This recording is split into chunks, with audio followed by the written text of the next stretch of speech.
asking questions, who would like to start?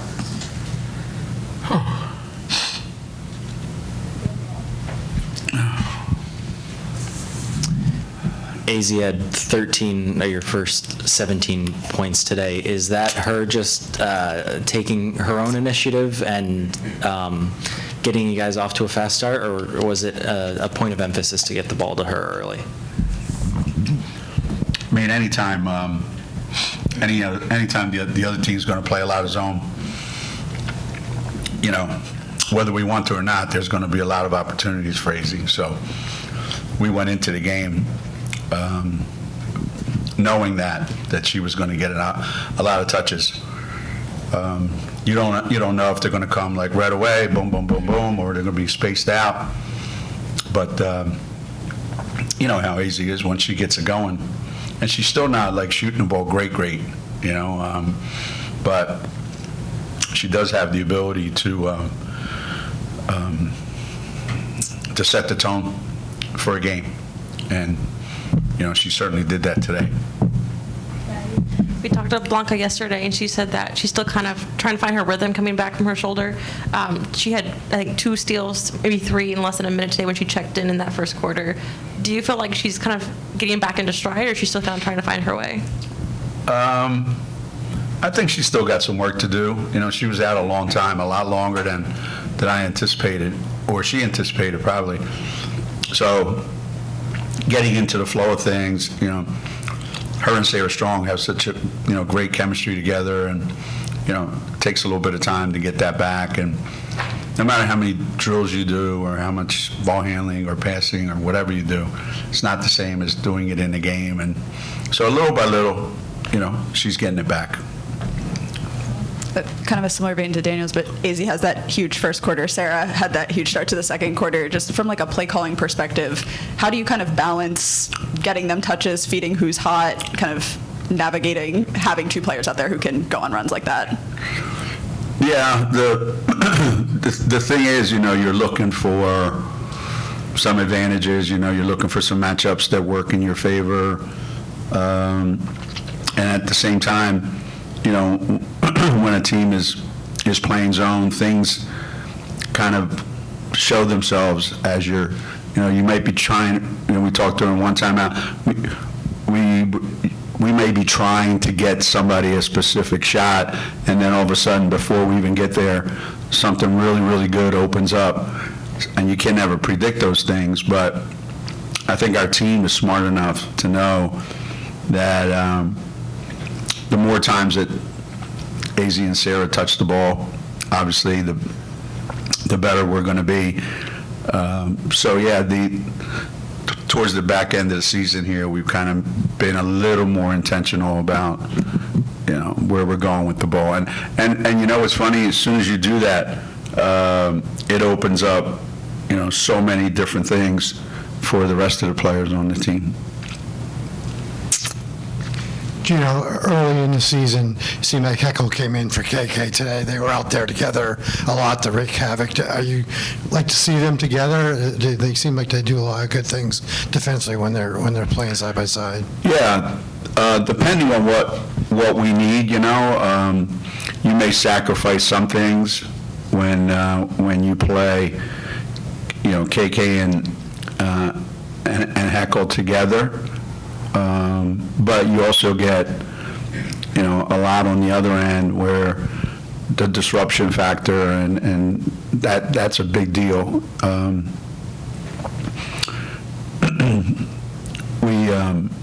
You know, we're trying a couple new things, but mostly we have to figure out a way to make sure that Sarah, AZ, Blanca, all those guys are good to go, you know, and one way to do that is play 2 players that don't ordinarily play together to give those guys a breather. Otherwise, it's a lot of minutes for those guys. 5 points allowed in that second quarter. You just talk about the defense tonight, and in particular the adjustments between the first and second quarters.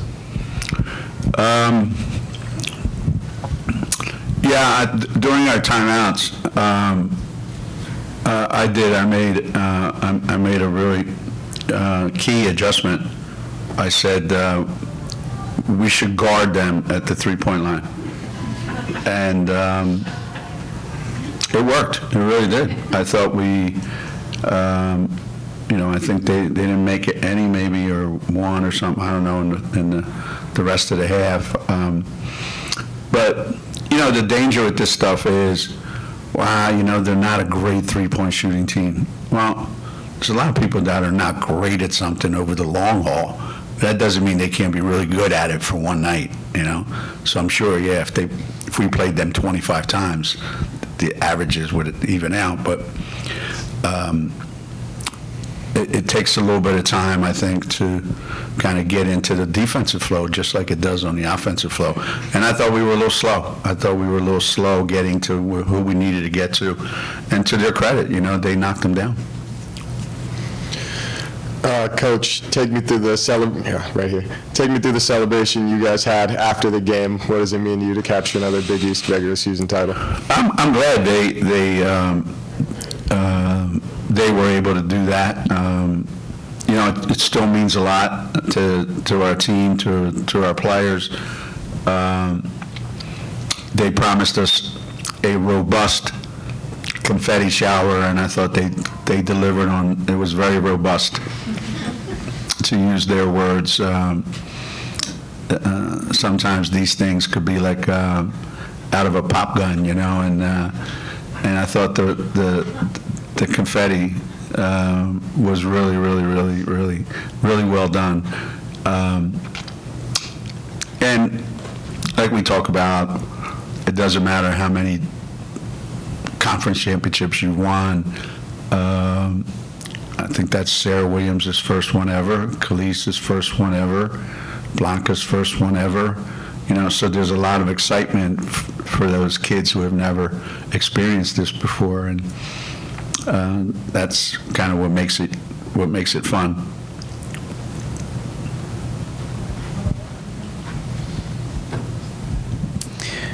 Coach, I'm sorry.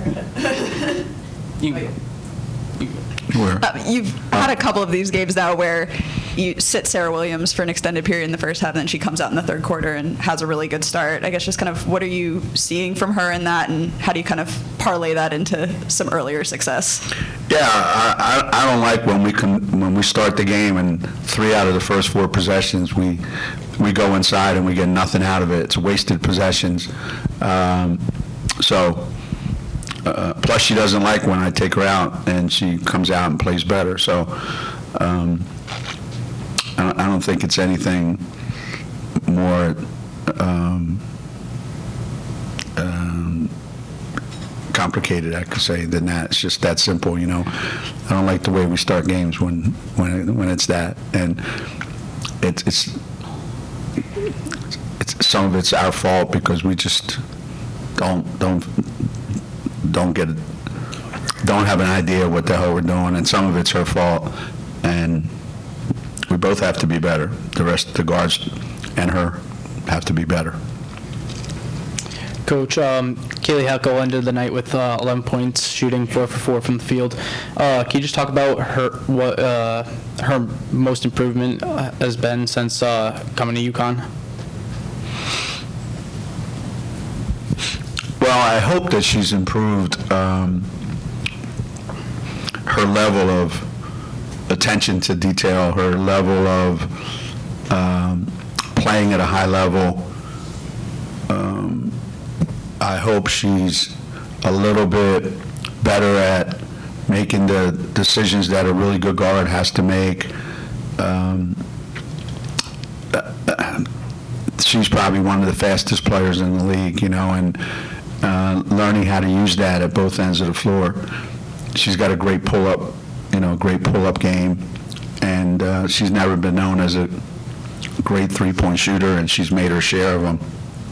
So I think there's a lot of things that she's brought here, and there's a lot of things that she's picked up here. So I'm really pleased with. There's still some other things though. It's never where it's like, hey, we're scot-free here, we're, just smooth sailing all the way along, there's 10 seconds left in a half, and I tell her to go trap a guy, and she goes and smacks him. So there's a language barrier right now that I have to overcome. I think they speak differently in Portchester than they do in Manchester, Connecticut, or... OptaStat put out a tweet today that says UConn women's basketball has won 17 straight home games by at least 30 points coming into tonight's game. This is the longest streak of home wins by 30-plus points by any D1 men's or women's NBA or WNBA team this century. The next closest... This century? This century. The next closest is by UConn women's basketball from February 2014 to 2015. So now it's 18. During this streak, does that surprise you to hear that, especially given some of the opponents you've played? Yeah, all these things surprise me. There isn't anything that does. I mean, they surprise me because it's things that I never think about. It's things that we don't discuss. It's not something that I get up in the morning and I ask Anna, hey Anna, how many's that we won by whatever the number is? I don't. So people bring it up, and I let it roll through my mind and try to fathom that. I did ask. Just goes to show you how oblivious we are in the locker room.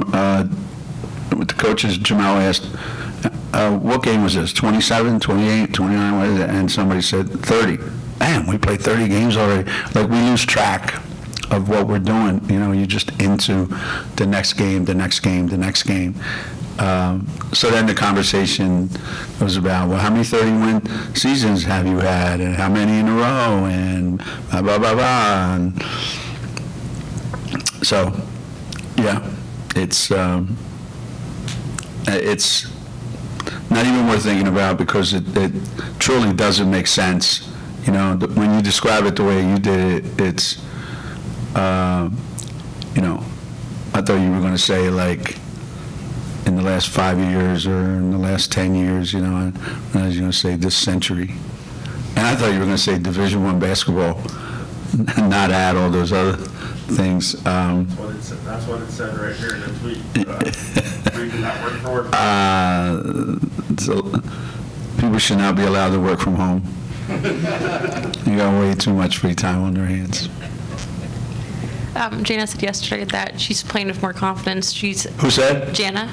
Oh. She's attacking, rebounding a little bit more. That's my rebound. Every shot's a miss. I'm going to go take it. How important is that confidence? She had 5 rebounds today, 16 Sunday. How important is it for her to be in that mindset heading into the postseason here? Yeah, we talk about that she is going to rebound. She is going to work really, really, really hard at that. Especially on the defensive end, but even on the offensive end, she tries to get a piece of the ball even when she can't rebound it. I just like for her to have that confidence to shoot a 15-footer every once in a while. She made that little 5-footer today, which is great. These guys all shoot every day, every single day. Then they get in the game and they look at it like it's, a foreign object or something. So I wish they had the confidence to shoot it. But Jenna's getting better defensively.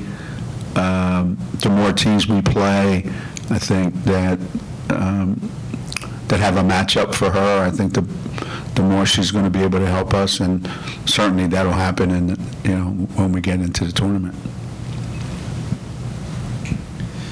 The men had the big game last night. You guys do last game at home this season. Do you take time to appreciate they call it the basketball capital world, but just how much this means to so many people in the state and what the two teams are doing, particularly this year? I certainly hope so. I also think human nature being what it is, I think there's a feeling of it's expected. you read and you hear some of the comments after our men lost to Creighton, and you want to shake your head and go, how can one team have that many assholes that follow them? Like, it's not possible. It's like if you wrote a book and we lost to Creighton and said, write a book about how many dumbass things people could say, it still wouldn't be as dumbass as what I read or what I heard after they lost to Creighton.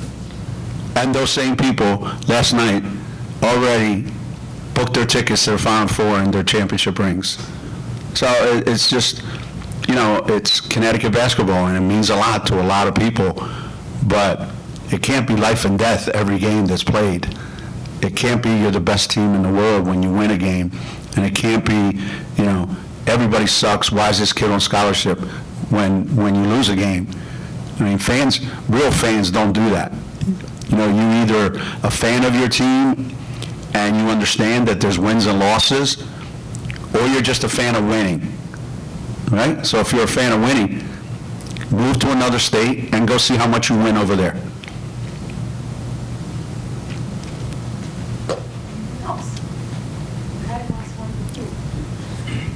In addition to your robust celebration post-game today, you guys also celebrated National Girls and Women in Sports Day. Can you just talk about how important it is to give women in sports that recognition, especially coming from just such a storied program in the growth of women's sports?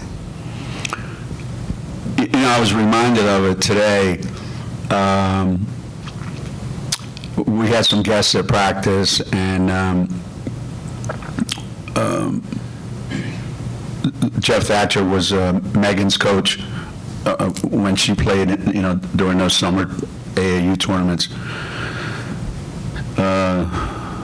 Actually, the team was Megan Patterson, Debbie Baer, Wendy Davis, Stacy Wetzel, a bunch of guys that played for us, right?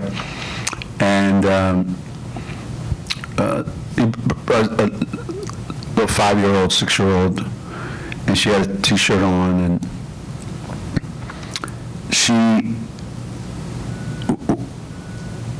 she just wanted to watch, was even almost afraid if they came over and said hi, because it would be just like a miracle, like something happening to this little kid that she could never envision. She watches every game, she knows every player, she knows everything. And so, when the kids came over and talked to her and signed her shirt and got pictures taken with her, you really do get reminded of the incredible impact that these kids have on young people, and not just girls either, but certainly, young girls that look at them as, I aspire to be that, one day. And the interesting thing is that people are always surprised that my players are so accommodating and so eager to spread that word, spread that message. What people forget is there was a day when they were the same 5, 6, 7-year-olds who aspired to be like, someday I wish I could be in that world, in that space. And now they are, and I don't think they've forgotten what that means to a little kid. So just having access to our players, I mean, if I was 10, 11, 12, and when I was a kid and I had the opportunity to meet somebody like, my players, it would change your world sometimes, So I'm glad we got to do it, and I'm glad 14,000 people showed up. It means a lot. It means a lot to a lot of people, and it means a lot to our players. We try to put on the best show that we can for everybody. Little kids and grown-ups, little girls and little boys. Thanks, everybody. Thank you.